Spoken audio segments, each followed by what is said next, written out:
मैं आपको अपने शरीर की तुलना इनकम टैक्स से करने जा रहा हूँ कि जैसे अपन हर साल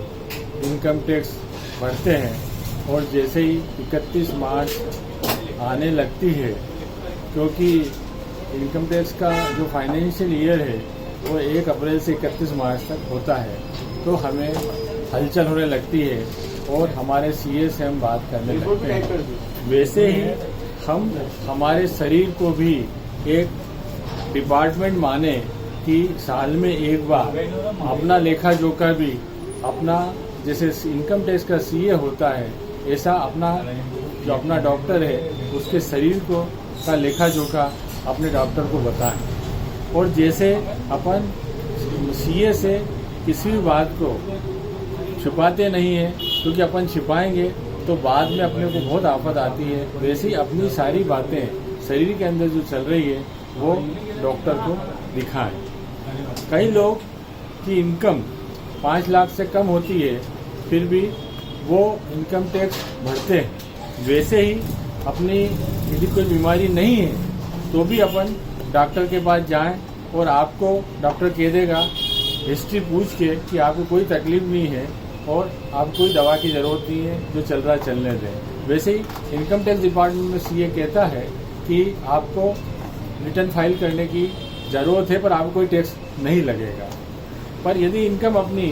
5 लाख से ऊपर होती है तो अपना सीए अपन से कहता है कि आप टैक्सेबल में आते हैं और थोड़ी सी इनकम ज़्यादा हो गई 6-6.5 लाख, तो अपना सीए कहता है कि आप 1.5 लाख का एटीसी की छूट ले लो तो आपको कोई टैक्स नहीं लगेगा। वैसे ही अपन 31 मार्च के बाद डॉक्टर के पास पहुंचते हैं और अपने थोड़ी बहुत ही व्याधि है, ज़्यादा बीमारी अपने शरीर में नहीं है, तो डॉक्टर अपन से कहता है कि 1 या 2 दवा की ज़रूरत है, वो भी 15 दिन लेना और उसके बाद बंद कर देना। और अपने को कुछ योगा एक्सरसाइज बताता है कि जैसे वो एटीसी की छूट है वैसे योगा और व्यायाम एटीसी की छूट हो गई। उस टाइप से अपने शरीर को लेंगे तो अपन शरीर को स्वस्थ रखेंगे। यदि अपनी इनकम 10 लाख से ज़्यादा होती है तो अपन टैक्सेबल इनकम में आने लगते हैं। तो अपना सीए कहता है कि सर अपने को 5 लाख तक की जो छूट है 1.5 लाख की एटीसी की छूट ले ली, और जो अपने को एटीसी एटीडी अर्थात अपन को मेडिकल इंश्योरेंस जो ले रखा या अपने पेरेंट्स का अपन जो इंश्योरेंस कराते हैं उसमें छूट ले सकते हैं, फिर भी आप टैक्सेबल इनकम में आते हैं। वैसे ही डॉक्टरों के पास जाएंगे अपन तो वो कहेगा कि अब आपकी एज हो गई है, आपको हल्की सी जांच कराना पड़ेगी। और आप जांच करा, जैसे अपन सीए को लेखा जोखा बताते हैं वैसे ही डॉक्टर को अपना लेखा जोखा बताएंगे और वो अपनी हिस्ट्री से पहचानेगा तो कहेगा थोड़ा इन्वेस्टिगेशन करा के लाओ। और अपने को थोड़ा सा डायबिटीज़ या लिपिड प्रोफाइल अल्टर निकल जाता है या ब्लड प्रेशर निकलता है और अपन डॉक्टर साहब के पास जाते हैं तो वो अपन से कहता है कि ज़्यादा चिंता की बात नहीं है, शरीर का थोड़ा सा टैक्स दवाई के रूप में आपको देना पड़ेगा और आप ये मेडिसिन लिखना और ये रेगुलर लेना, क्योंकि 10 लाख रुपए वाला जो टैक्स भरता है उसको जिंदगी भर अपना टैक्स देना है। वैसे ही जो अपनी मेडिसिन शुरू हो गई है आपको एक रेगुलर मेडिसिन के रूप में लेना है। उसके बाद कुछ चीज़ें अपने को सीए बताता है कि यदि आपको सर इन चीज़ों में टैक्स नहीं भरना है तो आपको कुछ कुछ चीज़ों में सुधार करना पड़ेगा। जैसे कि सर आप जैसे ज़्यादा बिल फाड़ रहे हैं तो आपको यदि टैक्सेबल में नहीं आना है तो आप कुछ बिल जो एचयूएफ में फाड़ दें, कुछ बच्चों के नाम ले लें, कुछ लड़के के नाम ले लें तो आपका टैक्स बच जाएगा, लाइफ सेविंग में डाल दें। वैसे ही हमारा डॉक्टर हमको ये समझाता है कि सर आप ये बीमारी तो हो गई है, इससे बचना चाहते हैं तो यदि आपको पेट की बीमारी है तो आपको कोई चीज़ परेशान कर रही है, यदि किसी चीज़ से आपको पेट खराब रहता है, गैस बनती है, तो हर चीज़ का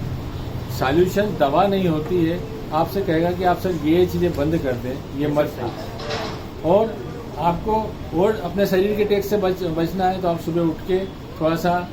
जॉगिंग करें, वॉकिंग करें, साइकिलिंग करें और थोड़ा सा व्यायाम करें और घूमने जाएं और रात को खाना खाने के बाद घूमने जाएं। तो अपने शरीर का, क्योंकि व्याधियों का अपन टैक्स बचा पाएंगे। लाइफ सेविंग ये अपना लाइफ सेविंग टैक्स है, क्योंकि जैसे आप 10 लाख से ऊपर टैक्स से नहीं बच सकते, वैसे ही अभी ब्याजों से आप नहीं बच सकते। यदि आप यदि टैक्स से बचोगे और टैक्स को छुपाओगे सीए के साथ, वैसे ही यदि डॉक्टरों के साथ बीमारियों को छुपाओगे तो 2-4 साल बाद यदि आपकी ईडी की रेड हुई या इनकम टैक्स की रेड हो गई तो आपको कोई नहीं बचा पाएगा।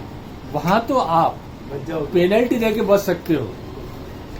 पर यदि शरीर के अंदर यदि डॉक्टर के व्याधियों को आपने छुपाया या डॉक्टर के कहने से आपने मेडिसिन नहीं ली तो आप नहीं बच सकते। कभी भी अटैक आ जाएगा, या तो एकदम आप खत्म हो, डेथ हो जाएगी, या पैरालिटिक अटैक हो जाएगा। तो आपने जो पैसा इनकम टैक्स में नहीं बताया वो बीमारियों में खर्च हो जाएगा और हॉस्पिटल के बिल में चला जाएगा। तो मैं आपको इनकम टैक्स से अपने शरीर की तुलना इसलिए कर रहा हूँ कि जैसे इनकम टैक्स से डर लगता है वैसे ही अपन शरीर की व्याधियों से बचें और अपनी केयर करें।